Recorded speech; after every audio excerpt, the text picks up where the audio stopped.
देखो सवाल में कहा गया है कि जब 201, 202, 203, 204, 205 और 206 ऐसे करते हुए 260 तक की संख्या लिखी गई है ऐसे करके। ये एक और कोई एक संख्या है और कहा जा रहा है कि 9 से विभाजित किया जाता है तब शेषफल क्या है।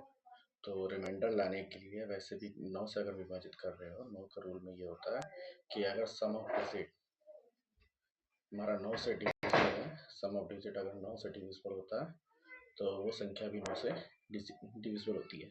तो अगर आप देखोगे जैसे आपका मान लीजिए 12 में भी देखिए अगर आप 9 से डिवाइड करते हो तो 3 रिमाइंडर आता है ना।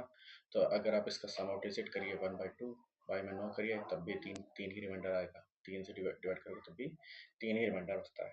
ठीक है, तो उसी तरह हम क्या करेंगे, इसका सम ऑफ डिजिट निकाल देंगे। तो ये 201 से लेकर 260 तक की संख्या लिखेगी। तो इसमें क्या है कि जो दो संख्या मतलब खाली दो जो लिखा गया है वो कितनी बार लिखा गया, 60 बार। तो खाली दो लिखा गया वो कितनी बार लिखा गया, 60 बार। और फिर एक से लेके बाकी तो 0 0 है, एक से लेके आपके 60 बार संख्या लिखी गई है। तो इनका 60 बार संख्याओं का योग हो जाएगा 60 गुणे n, n प्लस 1/2 होता है। एक से लेके अगर आपको n संख्याओं का सम निकालना था तो n प्लस 1 बाय में 2 करते हैं। तो 60 गुणे 61 बाय में 2 हो जाएगा। डिवाइड कर दोगे तो ये 30 बार में चला जाएगा। और फिर ये आपका 120 और प्लस में 3 से मल्टीप्लाई करोगे, 3 और एक 0 इसका 30 का लगा हुआ है, तो 3 कम 3, 3 6 18। फिर इसको जोड़ दोगे तो तुम्हारा ये हो जाएगा 1950।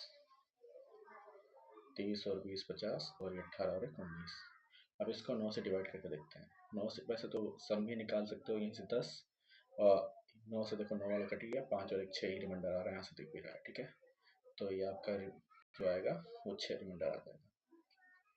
काटना चाहो तो काट भी सकते हो। 9 त्रिक 18, फिर हासिल किए 9 एकम 9 और यहाँ पे बच रहा 6, फिर 9 6 54, 54 में से 9 6 54 है और ये आपका 60 में से 54 घटाओगे तो 6 रिमाइंडर आता है।